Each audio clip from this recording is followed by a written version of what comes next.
Welcome to the Skip and Shannon Undisputed podcast. I'm Joy Taylor. You can catch us Monday through Friday at 9:30 a.m. Eastern, 6:30 Pacific on FS1. Here's what this podcast is all about. It's an unscripted, unfiltered, undisputed version of the day's show, and there is a lot to get into in today's podcast. Shannon goes back to memories of his own playing days to argue why Steve Kerr should have let Klay Thompson play in the fourth quarter. Surprise, surprise, Skip is feeling optimistic about his Cowboys this Sunday against the Giants with 10 days rest. Former NFL head coach Eric Mangini is here to share his pick of who the Cowboys MVP is so far this season. Plus, Chris Broussard is in studio and claims no way that the Thunder can compete for a top playoff spot in the West. Finally, our man Rob Parker drops by to recap last night's embarrassing loss by the Jets and tells us why even after last night, Todd Bowles should get one more year. Let's debate. I mean, what's going on, Skip? I'm waiting for the lame joke about how you're going to score 60 on me in the A block or something like that. You got something, don't you? All I know is that if I get you down, Yep. I'm not coming out the game. You're not like Klay Thompson did last night. You leave yourself in every game. All right. Well, I think we know where you stand on this then. Let's start in the NBA. All the talk has been about Kevin Durant and Steph Curry, but last night Klay Thompson scored a career-high 60 points on 33 shots in a blowout against the Pacers. Thompson is the first player in the shot clock era to score 60 points in less than 30 minutes. Thompson played 29 minutes and came out of the game late in the third quarter. After the game, Thompson talked about his career night. Let's take a listen. I feel like every shot I took was a good shot, and just the way I was playing off my teammates too. You know, it's easy to get open looks when you're running off Zaza and Draymond all night. And I think it started for me when I got a few layups in the beginning. That always opens up my game, and whenever I'm active off the ball, that's when I'm at my best. Klay, be honest, did you ask Steve to play in the fourth? I didn't, but it's just unfortunate. The 2 times I got my career high, I didn't even get to play the fourth quarter. We should keep these games closer next time, but it's all good. Do you think you could have gotten 80? Maybe. Like I said, I think I could have. That would have been maybe one day. I'll have the opportunity, but 60 and 29 minutes is not too bad. I'm satisfied with that. Shannon, should Steve Kerr have kept Klay in the game? Absolutely. Absolutely.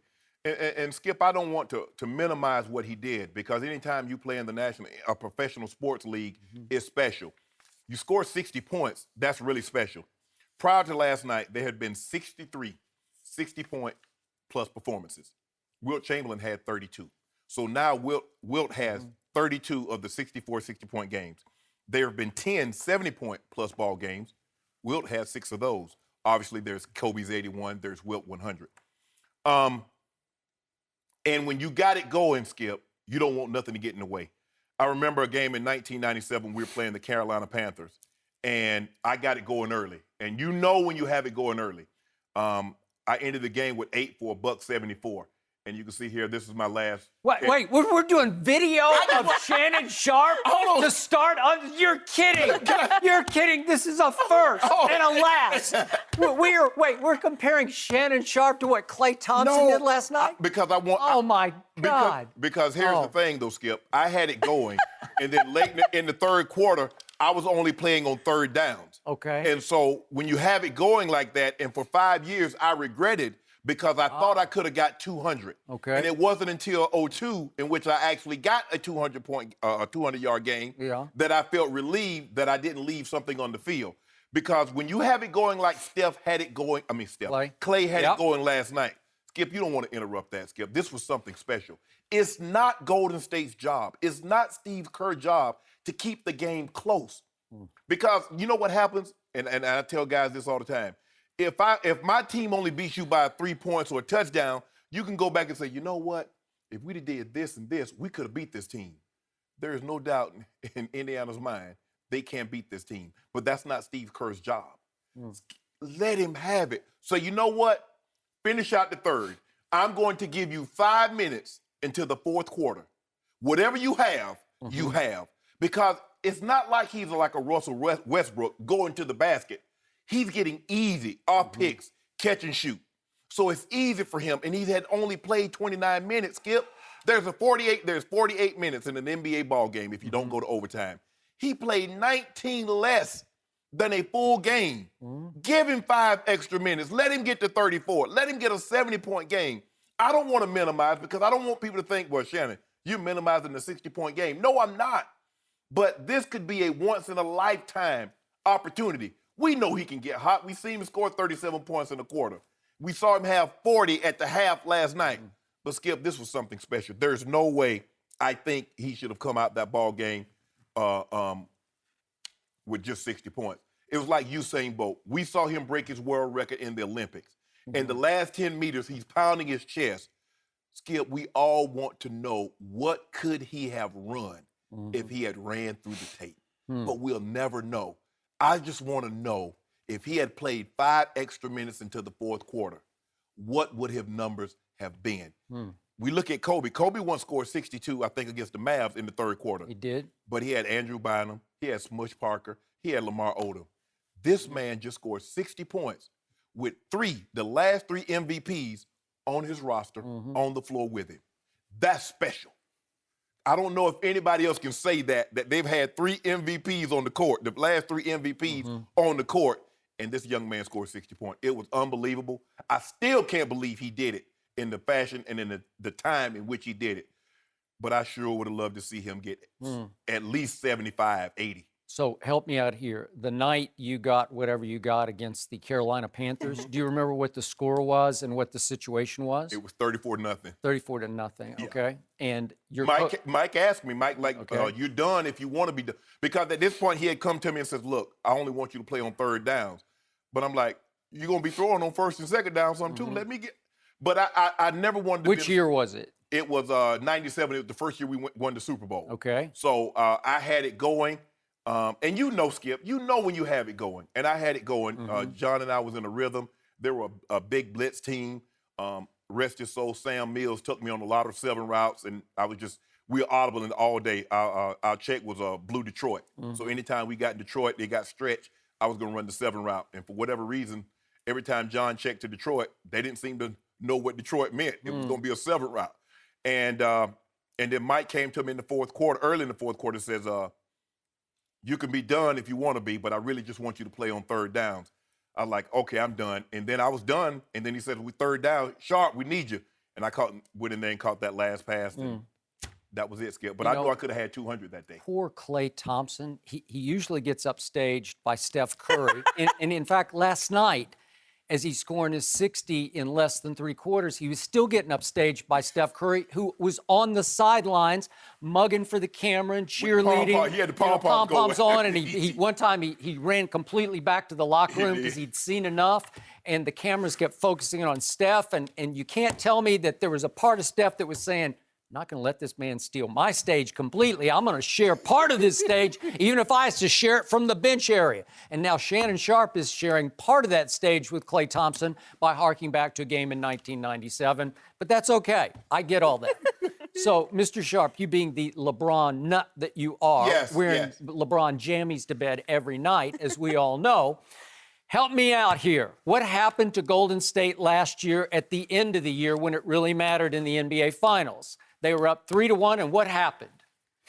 LeBron James happened.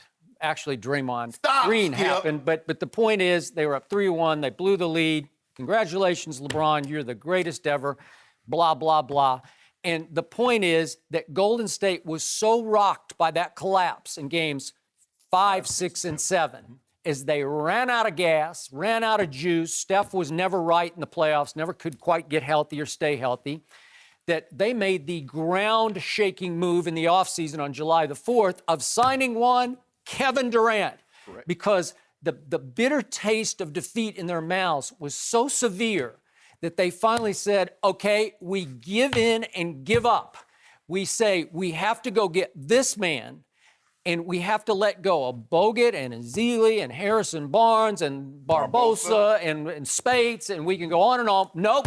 We are going for the throat this year. We are going to wreak revenge on LeBron James. And this year, says Steve Kerr, We're not going to make the mistake that we made a year ago down the stretch in the last 5 games when he let his team do what? Go for the record. Push down on the gas and go for the throat of the all-time record. And it took all the way to game number 82, the last game of the year, for them finally to break through and win a 73rd game. Even though they had lost at home, remember, to Boston, and lost at home to Minnesota. Then they went to Memphis on that Saturday night, 3 games from the end, 2 games from the end. And Memphis took them right to the buzzer, and they won by a point. And it took a whole lot out of Golden State physically and mentally. And I think slowly but surely it hurt them through the playoffs. They couldn't get healthy, and in the end, they ran out of gas. The same gas I believe they had mostly spent, physically and mentally, to win 73 games. Now we look back on 73 and we say, you didn't validate it. You couldn't pull it off when it really mattered. For whatever reason, Draymond getting suspended or Bogey getting hurt, for whatever reason, they did not pull it off. So this year, it's all about one thing and one thing only, I think, wreaking revenge on LeBron James. Am I right? I'm pretty sure that's their whole goal. That's their mantra, their mentality this year. So Steve Kerr made exactly the right move at the right time, saving Klay from himself. Listen, nobody into the season. Okay, but think about this. Nobody in the history of this league can get hotter or colder than Klay Thompson. In all my years, I started covering the NBA in 1977. I've never seen anyone who could get hotter than this guy or get colder than this guy, because he's had a miserable three-point shooting year to date. He went into the game 5 percentage points lower, 38% to his 43% that he made from 3 last year. And he's had some all-time bad. He's had a 3 for 13. He's had a 2 for 10 from 3. He had a 1 for 6 from 3 on opening night against my Spurs. And mostly, he's been a liability from 3, so he got it going. And he got all the way to 60. But Steve Kerr, for 2 reasons, said no. And one reason is just pure sportsmanship. I'm telling you that the Indiana Pacers were so bad last night that, to me, they were quitting as badly as the Jets were simultaneously. Well, it was actually a little bit earlier, but the Jets were quitting on Monday Night Football against the Indianapolis Colts. Well, the Indiana Pacers were quitting against these guys. Well, maybe the Pacers watched some of the Jets play in the locker room. Maybe. When they came It's possible they did, because it was 80-50. Golden State scored 80 points in the first half, which was one off their record in this stretch of this dynasty, if we can call it a dynasty yet. They had one other 81-point half. They had an 80-point half. And then they had, last night, another 80-point first half against the Pacers. It was 80-50. And at this point, when it was 122 left in the third quarter, they're up 35 points. And there's some point where you just have to say no mas to the other team. You just say, you know what, that's enough. I'm not going to risk Klay getting hurt, number one. And I'm going to let him, I'm going to try to keep him fresher than we kept him last year. 20 games into come the on. season, Skip. You just can't do it. It's 29 minutes. It's also a mentality. We're not going to do what we did last year. We resolved that this was our new goal, was to win it all in spite of any personal agendas. No more personal agendas this year. No more regular season wins. Let's do this. Let's do that. Nope. They're just going to play it the correct way toward April. And they're going to be as ready as they can be toward April. And look, you brought it up. What Steph Curry did in that one quarter, and it was back in 2015. You mean Klay Thompson, the 37. I'm sorry, Klay Thompson did. Yeah, 37 points in a quarter. That was January 23rd of 2015. In that game, he went 9 for 9 from 3 in that first quarter, and 13 for 13 from the field. That's more incredible than the 60 last night, because to me, that's the one he should put in his memory bank. That's the all-time record. He's got the record for a quarter, 37 points. That's enough. To me, this is just me. That's more impressive to me than Kobe's 81 points. To score 37 in a quarter? Are you kidding me? That's virtually it. I can't even do the math on it. I wish the game had been closer, and then he would have had to play. Well, and he said that afterwards. He said, I wish one of these nights we'll have a competitive game that I can stay in. I'd be good with that. Because Kobe's 81, they really needed it. They were down. They did. It wasn't like he was just Toronto. Good. Right. They were down to Toronto. But here's the thing, though, Skip. They're 19 games into the season. had they had the 73, say at game 78, there's no question in my mind he's resting these guys. These guys might play 5 minutes, but because they took it to the last game and they wanted it, you had come so close. Skip, if I run a marathon and I'm 400 yards to the finish line and I got to pull calf, I'm crossing the line. I've come too far. I've run too hard. I've trained too long not to say, you know what? I was almost at the finish line. I pulled my calf and I just couldn't do it. Skip. I ran 10 and I never even came close to pulling my calf. Well, you run it if it's taking you. I'm sorry. If it's taking you had to train better than that. First of all, if it's taking you 5 hours, you should finish. It's taking you 5 hours. Yeah, mine were under 3 hours. Whatever. How about that? Whatever. Want to look it up? No, I don't want to look it up. Want to go run now? Let's go run now. Hold up, Joey. How do we go from talking about?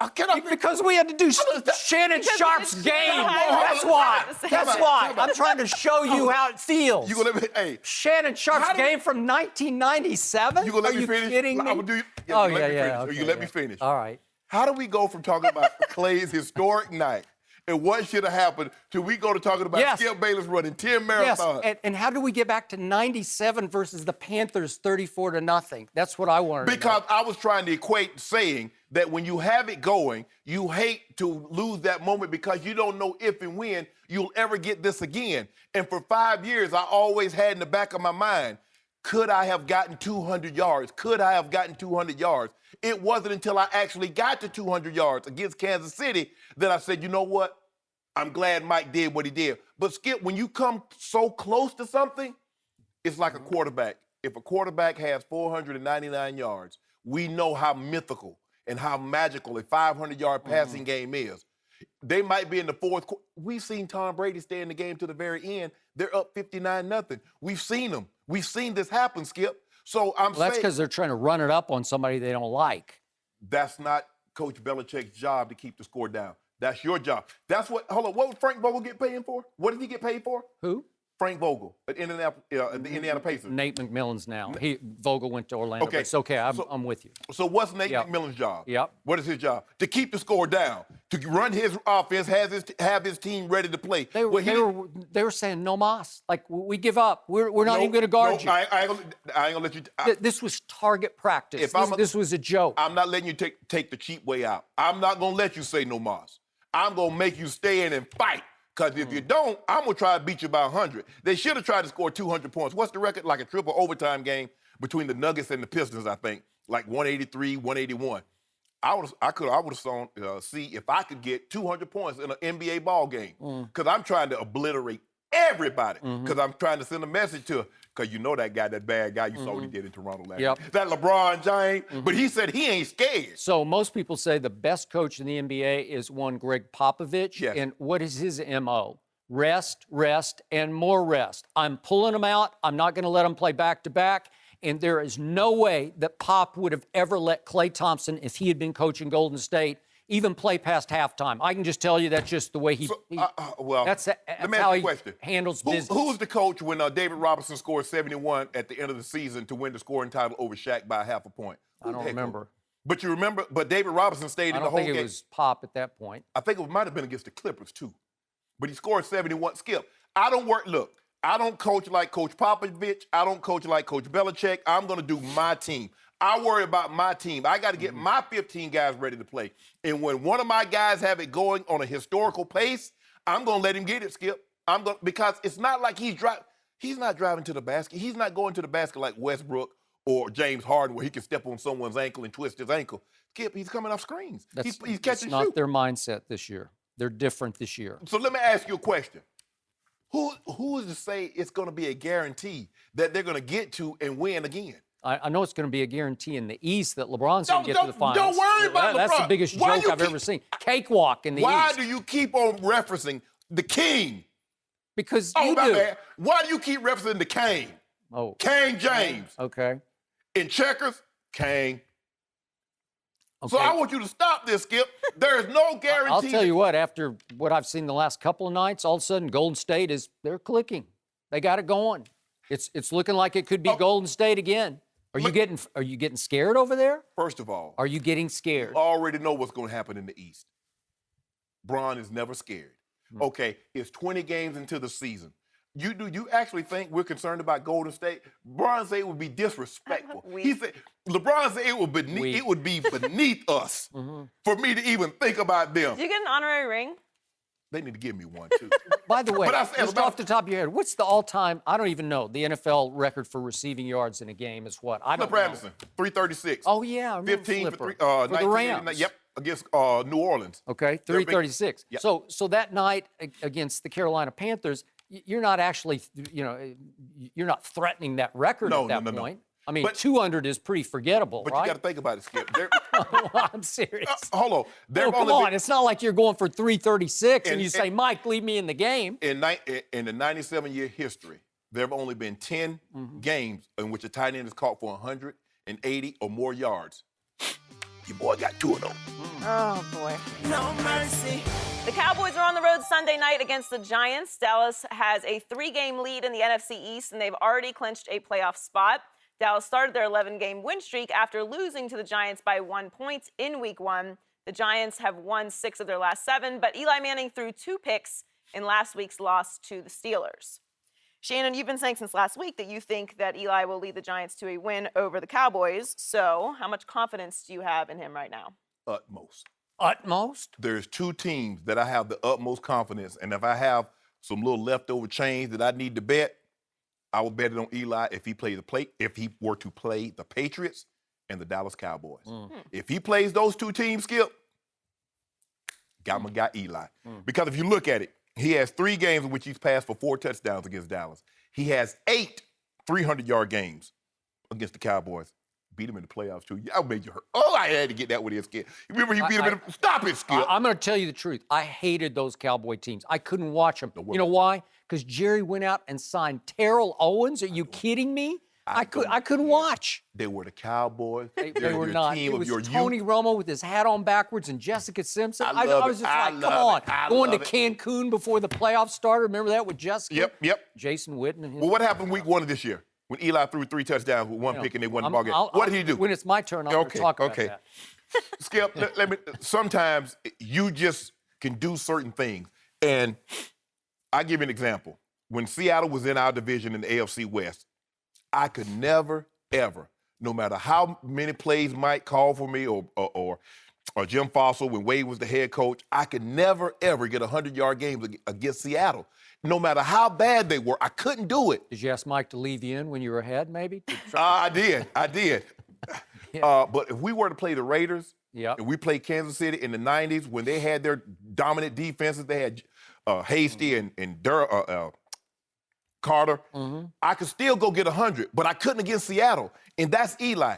Eli feels the utmost confidence when he plays 2 teams. He seems like we always sort of look at Eli, he has that look on his face. He never has that look on his face like, I'm confused, I'm bemused when he plays your team. And I love that about him. And with that being said, he knows this is his last chance. I mean, I don't think they could catch the Cowboys, but he needs to make the Cowboys sweat just a little bit. So with Eli when they play, is that Sunday night game? Or Sunday night, yep. So Sunday night, where Eli hit him up for about, like I'm pitching Eli's number, I think he's going to be like 28 for 42, 350. 42. That's a lot of misses, man. Hold up. Go ahead. 30, I'm saying he's going to be like 28, 29, or 42, 334 to 355, 3 touchdowns, and the one he won't miss is the W. The dub. I bet he get the dub on the Cowboys. So you're here to tell me you weren't sweating a drop last Sunday, Eli, at Pittsburgh when you saw what happened? Not a drop. No. Nope. Nope. Nope. You didn't lose any faith at all in going way out on the end of the limb last week and saying, Eli's going to get those Cowboys. I got it. Sometimes a guy like Eli, he just needs somebody to show confidence in. Yeah. I don't know. You ever roll dice on the side? It's not like, I'm not talking about Vegas dice. I'm talking about like dice where you can actually catch the dice. But anyway, a guy might be having bad luck rolling the dice. He can't make his point for nothing. Sometimes he just needs one guy to show some confidence in him. I got you. He gonna hit this point. I got you, Eli. I'm the jumper cables for Eli. I'm gonna get him jump started.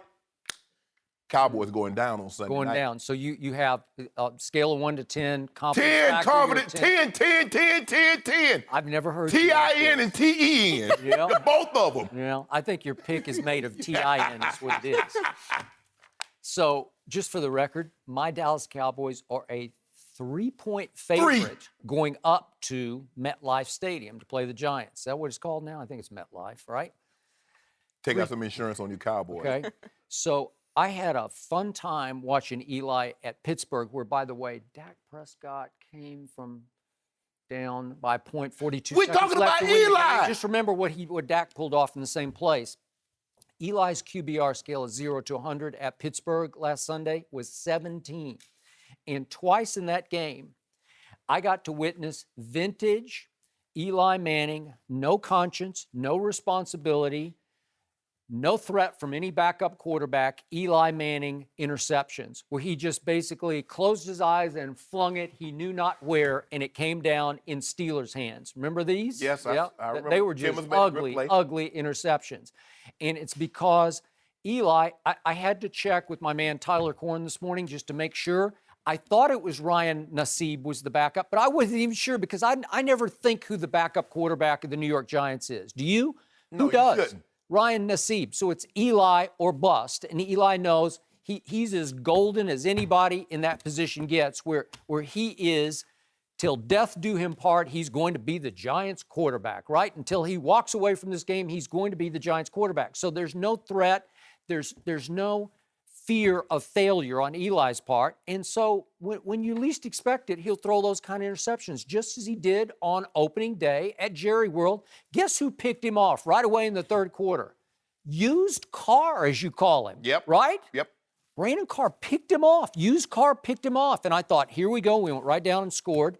But it was too little, too late, because on opening day at Jerry World, Dak Prescott was what? He was a rookie starting quarterback, a fourth-round draft choice, flung into the fire against a division rival because Tony Romo had gotten hurt in preseason game number 3, right? Yeah. So wouldn't you say that's a pretty tall order for a rookie quarterback having to start the first NFL game he ever plays in? Wouldn't you say that? That's a tall order. Okay, it is a tall order. I'm going to give you that. So what does he do? Dak Prescott takes the ball and goes right down the field, the 15 plays, 70 yards, and little Measly Beasley's on the 2-yard line. He hits him right there. Measly, just pull it down, and we got an opening touchdown. Nope.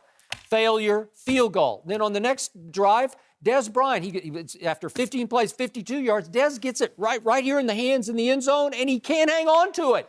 Dez, you got to pull that one down, my man. Dez. Skip, you make it seem like it's so easy. You got to catch that ball. You got to catch that ball because that ball is going to make it 14 points. Nope. Field goal, 3 points. So instead of scoring 14, it's just 3 plus 3 equals 6. So the game boils down to the Giants go 3 for 3 in the red zone, and the Cowboys end up going 1 for 3 in the red zone because of 2 drops, not because the rookie quarterback failed.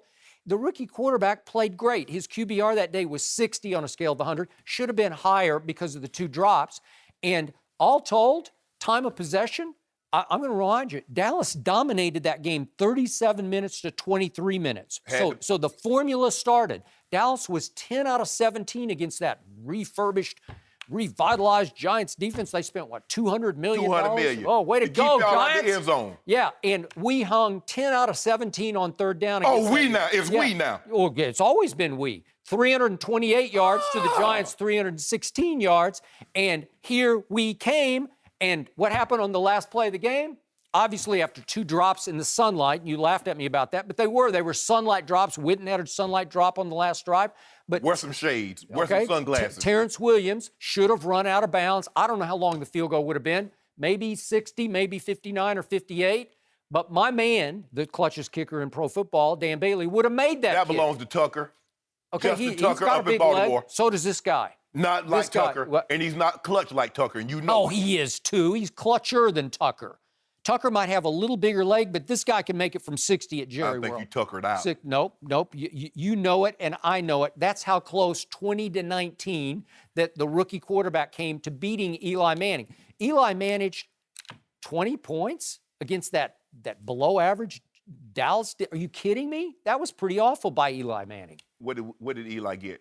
When it's all, I mean, his QBR might have been like 10 that day. But when he walked out the stadium, what did he walk He out got as? a W. I don't say it like you mean it. He got the dub. You know what? We got 11 straight dubs. That's all I know. 11 straight dubs. Hold up, And wait a second. I gotta frame what's about to happen. We just got 10 days off, which is a mini bye at the perfect point in the season, to get ready for a revenge game against Eli up there. And we've won up there quite a bit, so I don't have any trepidation about this game at all. Can I ask you a question? You keep talking about when you guys got into the red zone, that Beasley dropped the pass, like Dez Bryant dropped the pass. You sure didn't give Kirk Cousins no credit on that Thanksgiving when they got stopped in the red zone. But they didn't drop passes. He just misfired. He misfired in the flat to Crowder. He threw high wild to, I don't know who it was to, the play that the tight end got hurt on. So would you rather have Kirk Cousins' number, the 449, 3 touchdowns, no picks, and the L, or little ugly Eli's stat line? Probably had like 125, QBR, Joy, you know that's on a scale of 0 to 100. Yes. 0 being low, 100 being high. Yeah, that's Eli probably had like 22. But guess what he walked out of there with, Skip? Yep.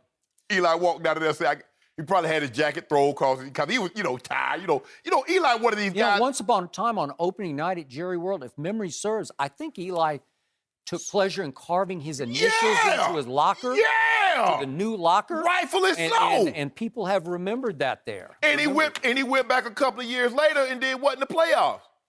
Signed it again. And he did it again. I mean, pretty soon, Eli gonna have a Walk of Fame in Cowboy Stadium. Eli. I love my Cowboys at Giants this Sunday. I love it so much that I am willing, after you took back all my Diet Mountain Dew and my Propel yesterday, right? You gave it and then you took it. You give and you take, right? So I am willing to, right here, right now, to put another case of Diet Mountain Dew on this game. I want Propel Grape.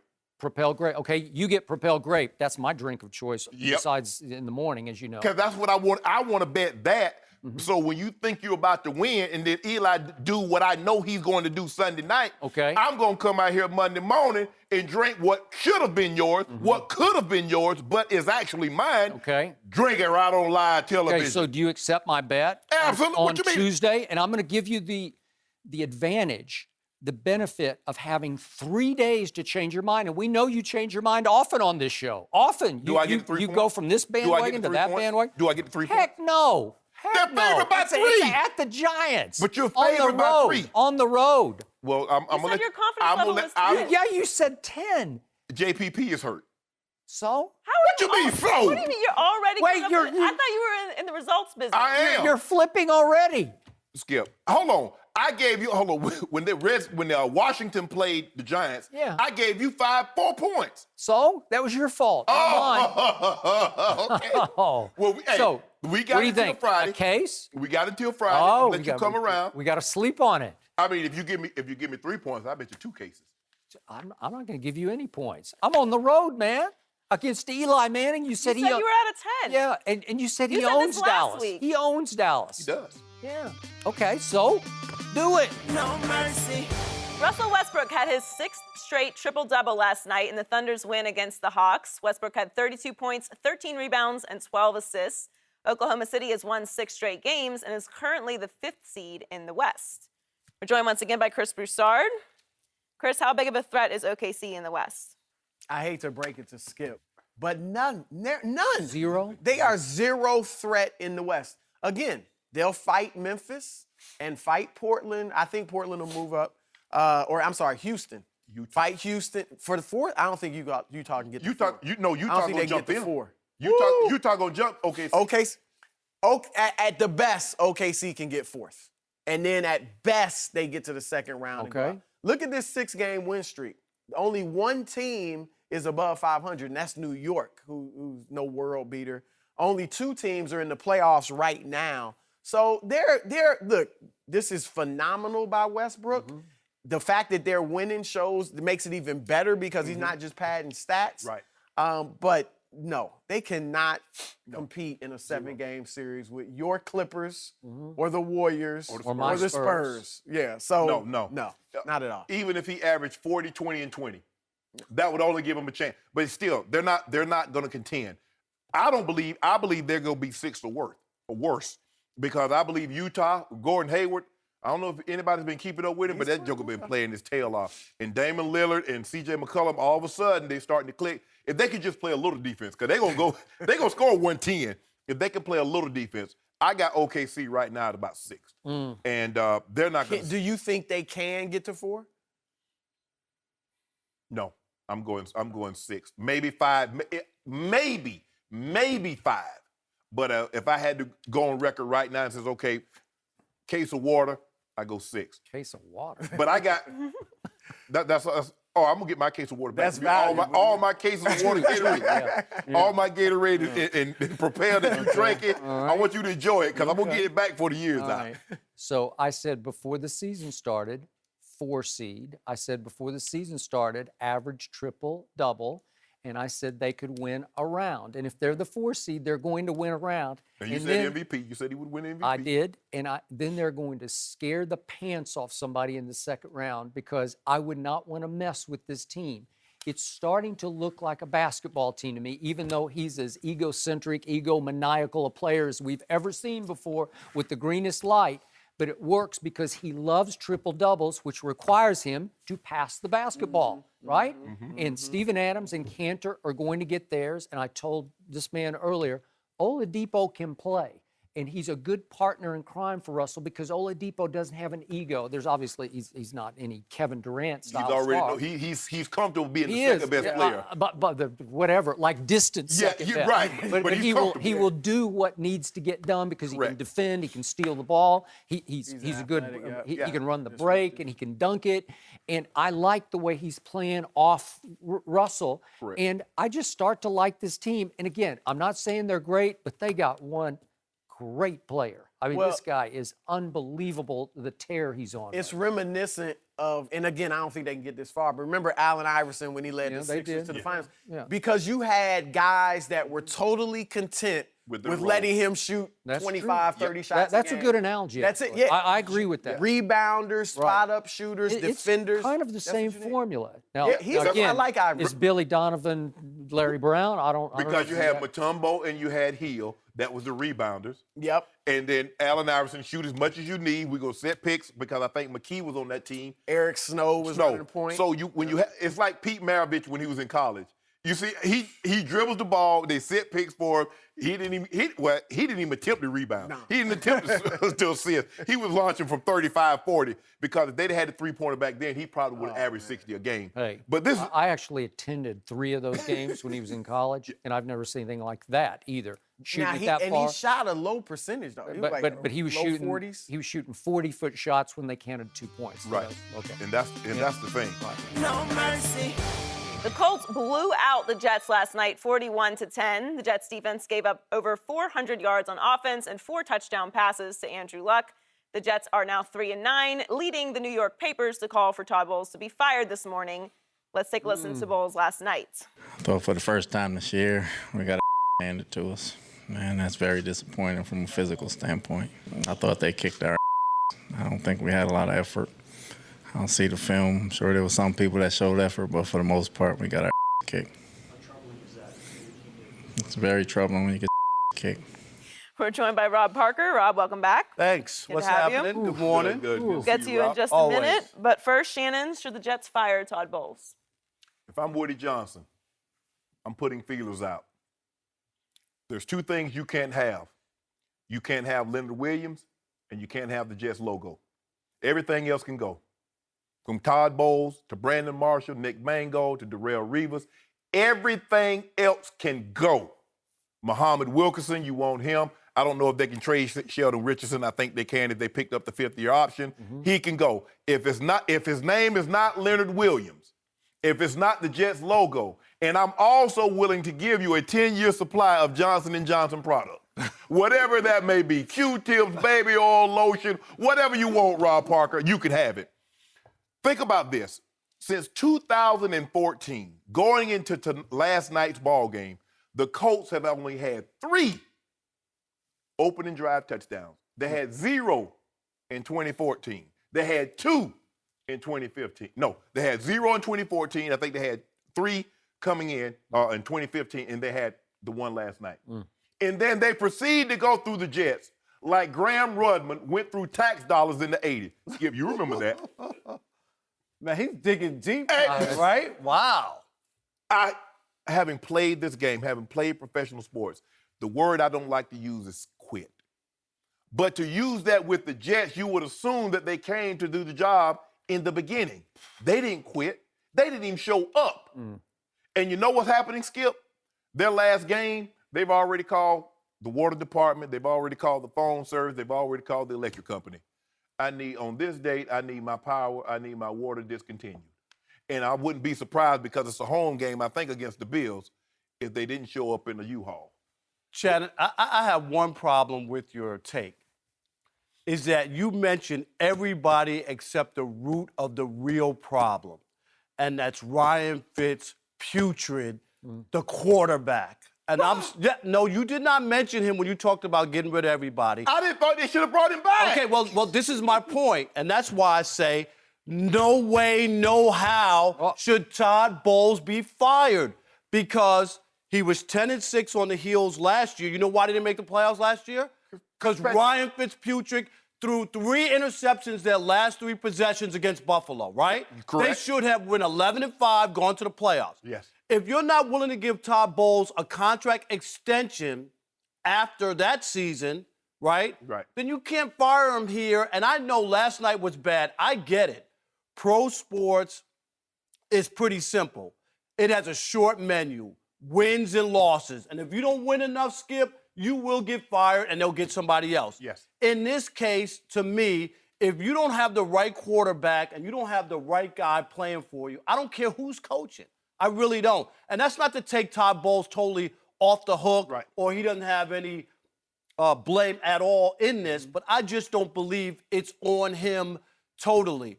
And you saw the difference. When Fitzpatrick played well last year, they won games. This year, he's awful. That's why, you just said it, you didn't want to bring him back. They took all summer to re-sign the guy because they really didn't want him, even though he won 10 games. And but here's the thing. It's a personnel issue with the Jets more than it's a coaching issue.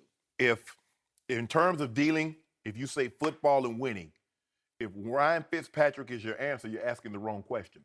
Because what happens is that you don't get to start where you left last year. You don't get to start with 10-6. You start all over again.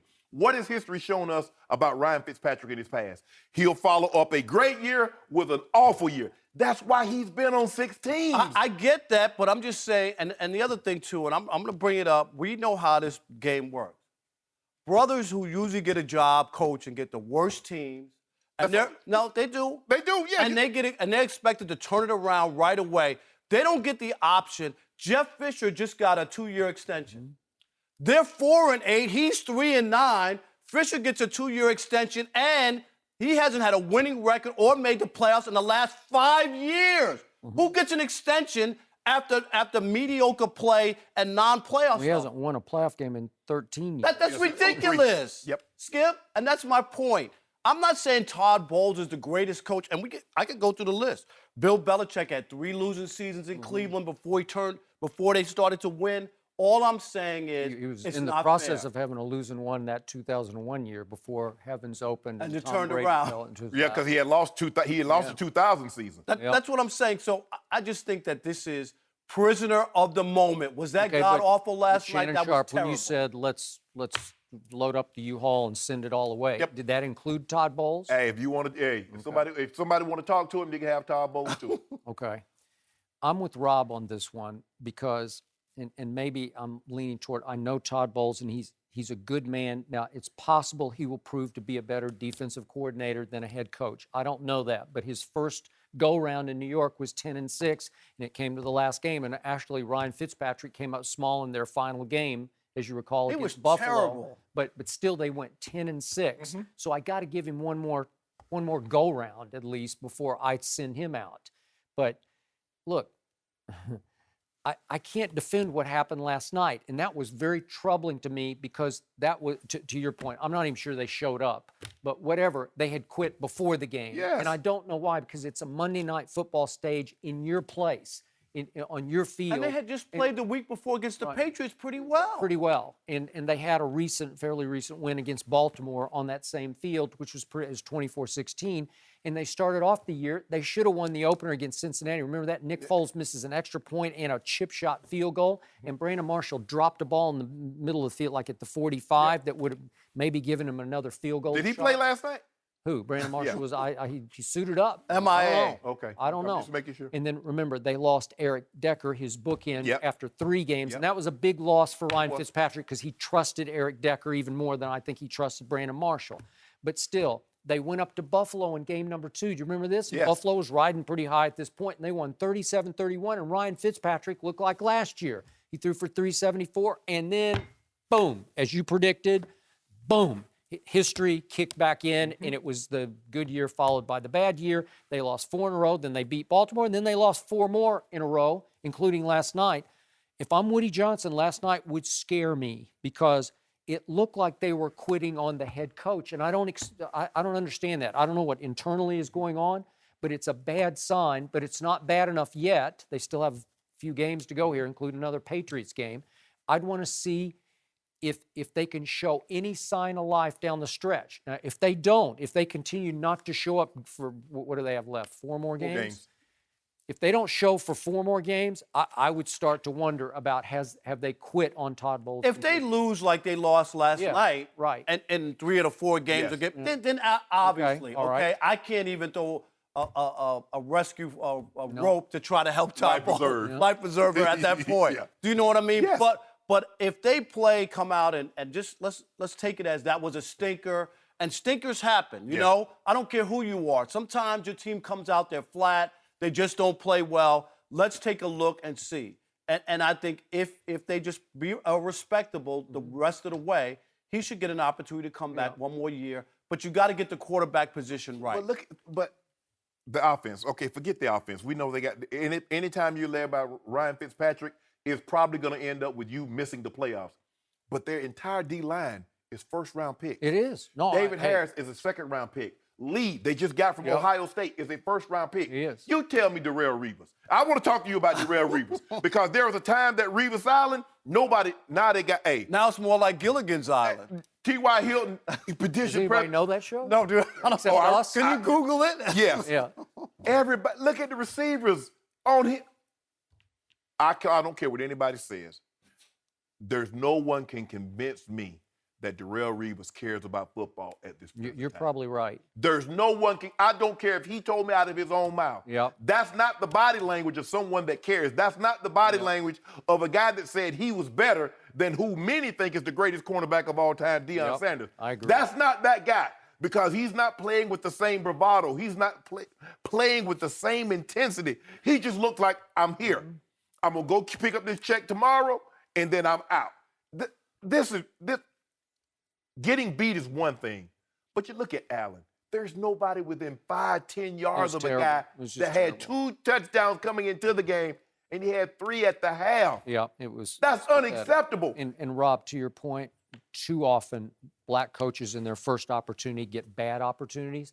Todd Bowles got a pretty good opportunity a year ago because that was a pretty good football team with Revis coming back and Cromartie and then Brandon they Marshall. went 10-6. They did. I got it. He didn't take them down a Nope, notch, he did right? not. So they were right there, ready to make the playoffs. To your point, Rob, they do. Because Marvin Lewis, where did he go?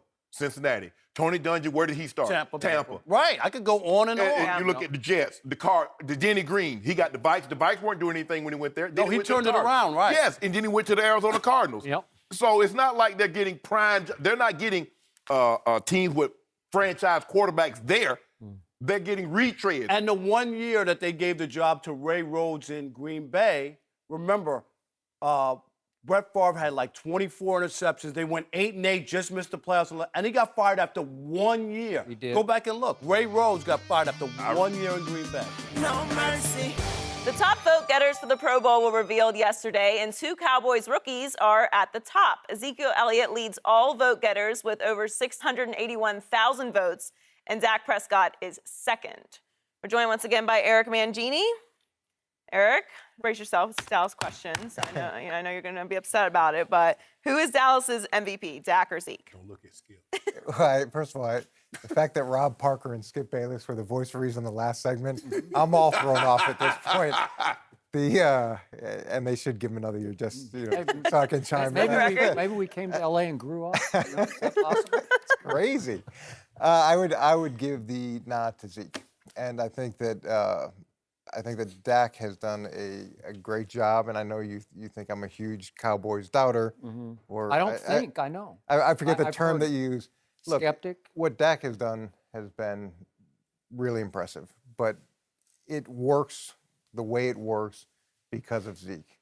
And I think that as you watch defenses play the Cowboys, it is what Shannon talked about earlier. It's a significant amount of 8-man boxes, which means the safety's down the box, which means the coverage is clean, which means outside you've got one-on-one on the wide receivers. It isolates Dez. You've got limited options inside against Jason Witten and Cole Beasley. It cleans things up for a young quarterback. Has Dak done good things at the end of the game? Yes, but so has Zeke. Zeke in the second half is more productive than he is in the first half. He's got great numbers on first down, which again opens up the offense. To me, you put him with Tony Romo, and I think it's really effective. Just like if you put him with Dak, it's okay. Really so effective. if Tony Romo had been the quarterback from game number 1, what would the record be right now? Probably the same exact record as it is now. It would not. Yeah. No, they would have lost 3 games. I They would believe have lost at 2 Minnesota, because for he sure. put the ball. They in might harm's not way. have. They might not have lost to the Giants. I might give you that one. I might give you that one, but I won't give you 2 or 3 others. They would have lost Philly. They would have lost Minnesota. They would have lost on Thanksgiving to Kirk Cousins. That would have been a shootout that would have become an interception fest for Tony Romo. Thank you. Remember last Thanksgiving? He threw 3 interceptions and 2 went the other way for touchdowns? Well, I'm going with Zeke. Now, I do believe that Dak has the tougher of the 2 jobs because playing quarterback is the toughest job you can have in any professional sports. Thank you. But like Coach echoed, is that his job is cleaner because teams are geared up to stop Ezekiel. Teams are not saying we're going to play coverage like they say Tom Brady, we're going to play coverage, or we play Peyton Manning, we play coverage. They put 8 guys down into the box because they must stop Zeke. Because once he starts eating, I'm not doing that. Yeah. Put your hand down, Joy. Thank you, Joy. When he's running the ball effectively, now you can play action. Now you can do a whole lot of other things. See, you can't get exotic in coverages if you can't stop the run. Because you're trying to do all this quarter in cover 6, what Coach called quarter half, or cover 5, 22, all that other stuff. You can't do all that, Skip, because they're going to run you out of the building. That 165 that you thought he would have on Thanksgiving, you get exotic in your coverages and you talk about, I'm going to stop Dak from throwing the ball. And you see how many yards Ezekiel Elliott run for. Ezekiel Elliott is the MVP because we've seen this before. Now, I'm not saying we saw Christian Ponder in 2010 when Adrian Peterson ran for 2,097 yards. Christian Ponder looked like a competent quarterback. And then all of a sudden, teams say, you know what? Adrian Peterson, we might put 9 guys in the box. And Christian Ponder I don't even know if he's playing anymore.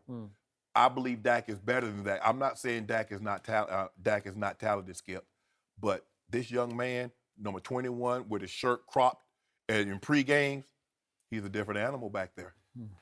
You guys finished?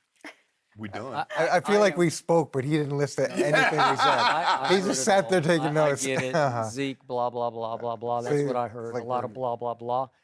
You know, You are doing it, see? Thank you.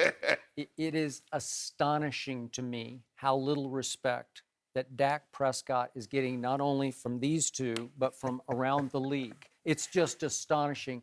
It is a quarterback's game. It is the hardest position to play in all of sports. You said it. I've said it many times. He is playing it at the highest level, and he did from game number 1 when he played well enough to beat Eli Manning. He had 2, we went over this earlier in the show, I don't want to do it again, but he had 2 early touchdown drops, one at the 2-yard line, one by Dez in the end zone. Measly Beasley and Dez. Those are 14 points that should have been cashed that wound up 3-3, and it cost him in a 20-19 game. He played well enough, and here's the point.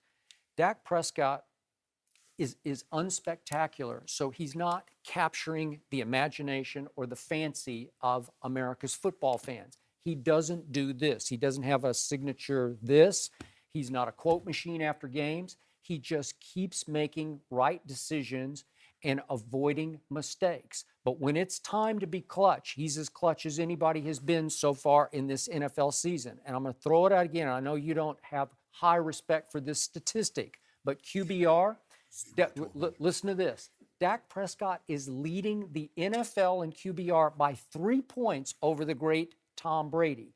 That's staggering to me that we are 12 games in. He's played 11 really good games and one not so good game against Minnesota, but with his legs, he made a couple of plays that helped them win the game. And his QBR wasn't bad at Minnesota, but it's been great against everybody else. And again, I'm just going to blow through this.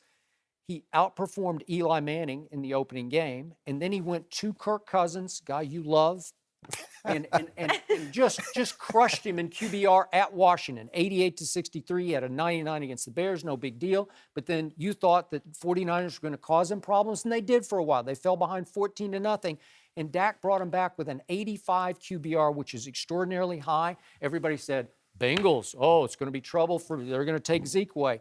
88 QBR against the Bengals. He went up to Lambeau and outplayed the great Aaron Bleepin Rodgers, just crushed him in QBR.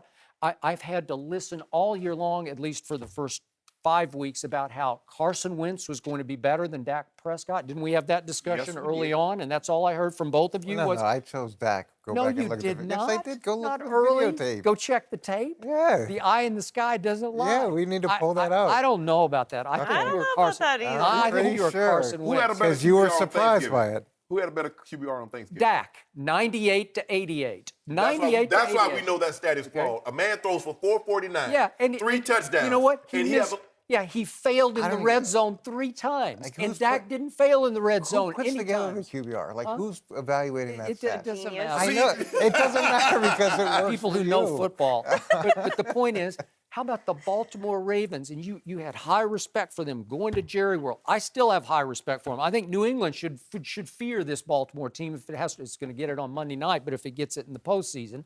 And Dak Prescott had a 95 QBR against Baltimore. 27 of 36 for 301 and 3 touchdowns. Those are big-time numbers. I'm sorry. I'm always going to take the quarterback over the running back. And I love Zeke, and I love the offensive line. The quarterback is the trigger man. He's the one who has to avoid mistakes and make decisions. And that's all this kid has done all year long. But when you look at the Baltimore numbers that he had, they were trying to stop Zeke. They held Zeke under 4 yards a carry. It was obvious what they were trying to do. And who made him pay? Which cleaned up coverages. Exactly. But without Zeke being the linchpin there, you wouldn't have had the other components. And look, I love the fact that Dak isn't flashy. I love that he studies. I love that he works hard. I love that he's done what he's done as a rookie, but he's been helped because of Zeke. So if you put Dak in Green Bay, if you would switch those quarterbacks on those teams, do you think he'd be able to do what Aaron Rodgers has done, even record-wise? Like the thing that's impressive. No. But the thing that's impressive about Aaron Rodgers is everybody knows they have to pass, and he's still very effective. And Time out. Just a second. With Zeke, just a second, because the offensive line gets so much credit. You said they have 3 Pro Bowlers. Same guys played last year. And this team went 1-11 without Tony Romo, right? Yeah. With Matt Castle and Brandon Weeden. 1-11. Was Ezekiel Elliott on that team? No, but let's put both of them on that team. But they had a 1,000-yard rusher on that team who was pretty good. I got you. I got you. Zeke's at 1,200 right now. I got it. Yeah, he's at 1,200 with 12 touchdowns, and he's also really effective out of the backfield. I mean, it's a different animal that you're dealing with. What you're underestimating, Dak came in and changed the whole culture of the Dallas Cowboys. It was an underconfident team that looked upstairs like Jerry's going to screw it up, which you keep saying. Maybe he will before it's over. But all of a sudden, the defense got inspired by Dak Prescott. It's not very good. You know this. It's a starless defense. I love Rod Marinelli. But all of a sudden, the defense started saying, we got a chance with this kid because he's not going to screw it up the way Romo screwed it up, and he's going to keep us off the field by making third down decisions. I think you're confusing inspiration with not having to be on the field as much. I mean, the defense doesn't have to play as much. But you know what? It's not inspired. They don't play as many reps. Yeah, but in the red zone against Kirk Cousins, they rose and shone. They made plays against Kirk Cousins. But do you think that they're having meetings and saying, we really got to do this for Dak? I think they believe in him as their leader, of somebody who took over the huddle in the locker room. No, I understand that. I feel like you're giving Dak too much credit for changing the culture of the Cowboys. Do you think the culture was that flawed in Dallas? I And do. so he single-handedly, as a rookie, came in and changed the culture of that team? Do you remember the team that went 12-4 in 2014 as Romo led the NFL in QBR? They had some disasters in there. They lost to Washington at home on a Monday night. They lost to Mark Sanchez and the Eagles on Thanksgiving. Remember, it was a nightmare game. What did Tony Romo do? But you've got... Huh? Terrible. Okay, then. So, but they still had DeMarco Murray. The Cowboys were great when they had DeMarco Murray, who rushed for 1848, and he was Offensive Player of the Game. Romo hasn't been that good when there are certain guys, certain quarterbacks, that they can function without a running game. Now, they're still going to, at times, Tom Brady, you get the Breezes, you get the guys, they don't need the dominant running game to have success. Yeah. If you think Dak Prescott is going to do what he's doing without Ezekiel Elliott, Skip, I'm sorry. I believe you could have done it with Darren McFadden. That's what I believe. Who's pretty good. Pretty good. You think that he'd have the same level of success? I do. I think this team would have the same level of success because they finally got a trigger man you can trust. Coach, you can talk to me. You can talk to me. It's okay. No, I'm just thinking in terms of the idea of changing the whole culture. I don't think that was a locker room full of sheep. When you've got guys like Jason Witten and the strength that they have at the offensive line position, the character that they have at the offensive line position, I mean, it's a little bit insulting to the rest of the locker room to say that this rookie comes in and suddenly all these sheep, now they become lions because of him.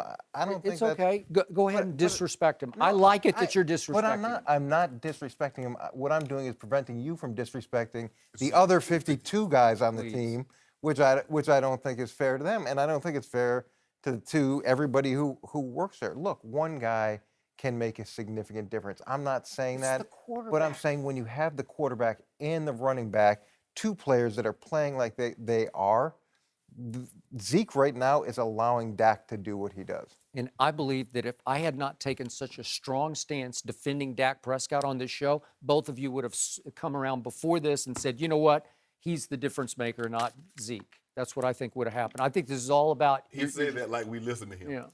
Well, it's funny that you mentioned that because contrary to what you guys think, Skip listens to everything, and contrary to popular opinion, I actually listen to everything as well. Joey, I want you to stop. I listen to every word that everyone at this table says, and I happen to remember because I'm a woman, and that's a trait that we take very seriously.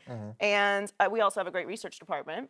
And on October 26th, I hate to do this to you, Eric, because we love you dearly. First of all, we've talked about it twice. We love you dearly, but we have to do this. I want to talk to the research department. Quote from Eric Mangini, I give the edge to Wentz. W-E-N-T-Z. Because Dak Prescott has the O-line. Okay. Now, on this show, do we not talk about the same topics with some frequency? Right? You just said that you so is that but at least once you said it. At least once. At least once I said it. Yeah. But are there other... Where's the research? That was in October. What about November? Yeah, I know that we've revisited like 6 times. And by the way, now all I hear about Carson Wentz is, he's got a flawed delivery. They got to fix his delivery in the offseason. He was in the Hall of Fame, right? At the first 3 weeks? I think you went up and inducted him. You put Dak in the Hall of Fame. You presented him. I have not said that. I have not said that. You inducted him in the bye week. It was after week 3. You went up to camp. Got in the MVP. We have to leave it there. We're going to have to talk to the research department and get all the quotes. No mercy.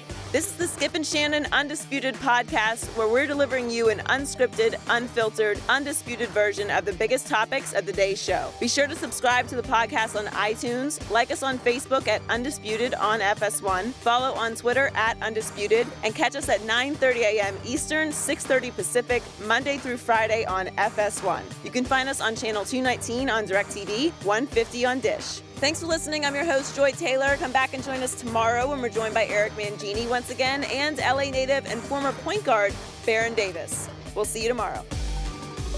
Fox Sports 1 of 1.